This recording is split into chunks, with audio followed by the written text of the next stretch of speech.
All right. Well, welcome back to Burger Mouse Powerful Radio. You are listening to the Dr. Louis Sandoval Show. As always, it's a pleasure to be here. Today, we're talking about a very interesting topic. And before the break, we were talking about how do you know if you need to go to therapy? Not an easy question to ask ourselves. How do I know if I need to go to therapy? People might be thinking, well, Dr. Sandoval, you're a doctor. You're a psychiatrist. Believe it or not, psychiatrists need their therapist too. So even psychiatrists get sick. Even psychiatrists, any doctor is not precluded from illness. And a really good psychiatrist might get mental illness. Why would I say that? Because when we focus on each other, when we take on people's burdens, if we don't know how to limit that, it can be very, very hard. I've dealt with a lot of patients who have gotten depressed themselves, just helping to deal with other people in their lives, whether it be family members or friends, who suffer from depression. So all of a sudden, they're sitting there and they're listening to their friends. They think they're being supportive, and they themselves start getting depressed. And that can be a very, very challenging place to be because you think, boy, I'm helping people out. I'm doing well. But if you're not ready to take care of yourself first, you could suffer from what we call caregiver burnout. It can be very, very slow, and it's hard to see coming sometimes because we think we're doing good. So we feel good about ourselves when we're helping other people, but sometimes it can be too much. I've had colleagues who get burned out because they're listening to their patients, they're in therapy, they're listening to their depressions, their anxieties, and sometimes they take them on. That can be easy to do. So sometimes that can happen to people. And let's look at the next question on this list. You're struggling to build and maintain relationships. Well, the question is why at this point? Is it because once you're talking to people now, either their burdens are too much for you to handle, which can happen, or is it that, you're trying to build relationships, you're trying to be with somebody as a friend, or you want to be in a more intimate relationship. You're thinking, gosh, I think God's calling me to get married. I think that that's my vocation in life, but I don't know how to forge this relationship. That can be really hard. And the question is why? Is it because I'm feeling awkward, because I'm not good at having friendships? That can happen sometimes. Or is it because every time I talk to people, I seem to be off-putting. I think I'm off-putting to people. That's a good question to ask ourselves, because if somebody is depressed, think about it. If you yourself are around somebody who's depressed, that can be hard, right? This is why I say as therapists, psychiatrists, we took on that job, we took on that role, but we got to have our limits. We got to know where to put a stop to it. Not that we don't care, but we also got to know how to separate ourselves from it and realize that we're helping other people.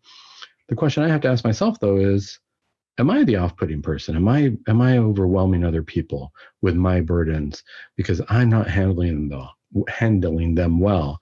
That can be hard. It can be a difficult question to ask. It can be hard for us to look at that, because all of a sudden it reinforces that I'm not a good person, or it tells me that gosh, I'm not a likable person, or I'm not somebody who other people want to be around. That can be hard to accept, but there is hope. There is hope in this, and there's the idea of going to therapy is that if I can relieve myself of that burden, more than likely, I can start building those relationships again.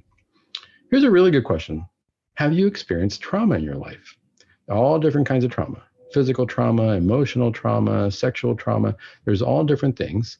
And one of the challenges with that is some people experience trauma and move on. And what I mean by move on is not that the trauma doesn't affect them, but the question is, are they able to have a job? Are they able to have a family? Are they able to do what they need to do and achieve their goals and not have this trauma define them? That's the real question of the day, because a lot of times people who have experienced trauma focus on this, and that becomes their whole life. All they think about is the trauma that happened, and rightfully so. Some people experience post-traumatic stress disorder. You can look at, soldiers who have gone to war. If somebody experienced, unfortunately, physical trauma or sexual trauma growing up, that can come to define them. And that can easily make it so that that's all they focus on. They have no other outlet in life. They don't think of anything else. And that's their whole life right there, is this trauma. And in fact, it can be very hard for anybody to form friendships with them.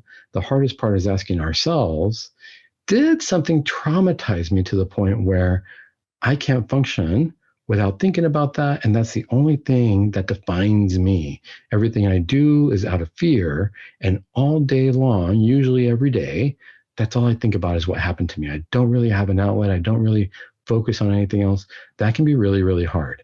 That could be the time where somebody can go, if you're feeling that way, I would say, if I were ever feeling that way, I would say, go talk to somebody. The worst thing that can happen is you show up, you talk to the therapist, and you either find out that, yeah, gosh, maybe you do need help, and maybe you should keep coming and we can process this and walk through it. Or as you talk about it with somebody who really has no invested interest other than to help you, you start to realize, hey, you know, maybe it wasn't that bad. Maybe it wasn't as intense as I thought it was going to be. Maybe it's not something that should define me overall.